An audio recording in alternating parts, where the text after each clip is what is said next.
se retrouve devant ta planche à dessin, Gwendal, donc ton lieu de travail.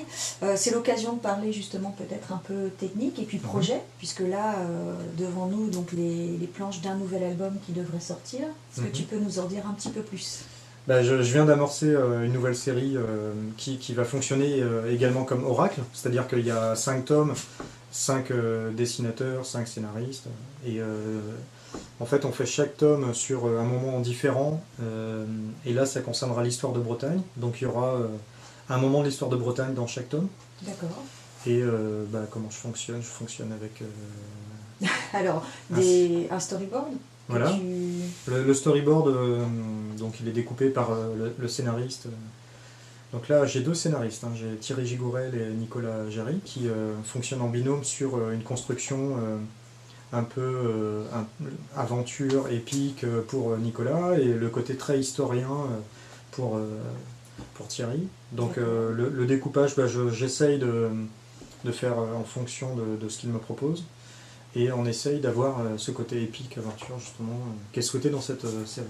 Donc un côté, voilà, un peu enlevé, que ce soit aussi dans le mouvement. On s'attache du coup à un personnage, ou c'est... Parce que là, comme c'est une espèce de laps de temps, j'imagine, assez... Oui, alors c'est ça qui est compliqué. C'est vrai qu'on avance assez vite dans le temps, mais dans notre cas, pour cet album, puisque là je commence à travailler sur le tome 3, on a le fils de Nominoé, qui donc prince de Bretagne, et son fils Erispoé, qui est présenté dans cet album, deviendra roi de Bretagne. Donc on a une sorte une puissance qui émerge au moment de l'Empire franc, à la mort de Charlemagne, au moment où ses fils se divisent son empire, et la Bretagne émerge à ce moment-là. Donc c'est un moment très charnière, et ils ont mis le paquet pour dévoiler un petit peu ce moment de l'histoire sur la Bretagne, sachant que les 5 albums, on va dire, commenceront dans la période gallo-romaine et finiront dans le haut Moyen-Âge. D'accord, donc un travail pour toi, donc tu pars du storyboard que tu fais toi-même d'ailleurs au niveau du découpage. Est-ce que tu soumets le storyboard ou pas du tout au scénariste avant de passer Ah oui, toujours, ouais. On fait un travail soit de correction, soit de validation. Ce premier storyboard, c'est vrai que la page 1, souvent, elle est importante. Les storyboards sont faits au stylo ou au marqueur, donc c'est assez rapide, c'est assez dynamique, mais j'essaye de garder ce dynamisme-là dans le crayonné ensuite quand je fais mes planches, et j'essaye encore, quand je fais mon ancrage, après ça, de garder ce dynamisme-là également, et d'épurer en même temps pour garder l'essentiel. D'accord, et c'est des planches une fois ancrées que tu envoies Et après je les envoie ancrées et raturées, bien sûr. Et raturées. Qu'est-ce que tu appelles raturées? C'est-à-dire tu laisses toutes les traces, les marques, les... Alors quand c'est très rare que ce soit nickel. Parce que là finalement on voit peu de ratures pour l'instant. Mais j'utilise beaucoup de blanco. Hein. Oui, tu as ton... J'ai de la marge. Hein. Au niveau des blancos, là je les garde toujours sous la main, on sait jamais. Mais les blancos te servent aussi pour le blanc te sert aussi pour faire des réaux de... Oui, ça peut servir pour des effets de vent, de neige, des relots, ça peut servir. D'accord. Donc, sur les nouveaux projets, donc celui-là est en cours, tu penses le terminer à peu près t'as une date butoir? Alors oui, c'est bien parce que c'est à faire en 2015, donc j'ai toute l'année.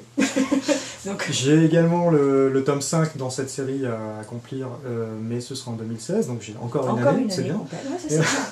Et donc sur cet album, pour l'instant je me projette pas trop parce que je viens juste de commencer, je sais pas comment ça va se déterminer encore dans le temps. Je pense que ça va prendre un rythme régulier, pas de souci. Mais en dehors de ça, effectivement, il y a d'autres projets qui se complètent. Donc Gwendal, tu es capable de faire des albums et en même temps d'avoir des projets plus personnels. Est-ce que tu peux nous parler d'un projet donc, que tu as actuellement avec les artistes brestois? Oui, alors c'est un projet qui me tient à cœur parce qu'on a déjà travaillé sur un album BD qui s'appelait Brest en bulle avec d'autres auteurs brestois, et on s'était rendu compte à l'occasion que c'était un sujet qui nous tenait tous à cœur, de travailler sur le thème de la ville. Et Brest, c'est un sujet assez particulier, puisque c'est une ville qui a été détruite pendant la guerre et qui détient une histoire très étonnante. Donc on a proposé à l'ensemble des auteurs brestois de travailler sur ce sujet-là, et pour également rejoindre l'idée d'une présentation de ce projet dans le cadre du festival Brest en Bulle.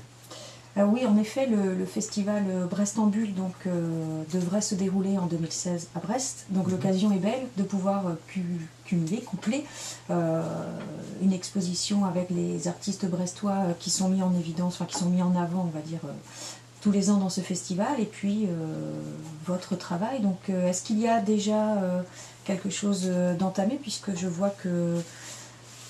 Oui, alors j'ai fait une toute première illustration. Voilà. Alors j'ai beaucoup d'autres idées qui ne sont pas encore explorées, mais celle-ci c'était pour parler du plateau des Capucins.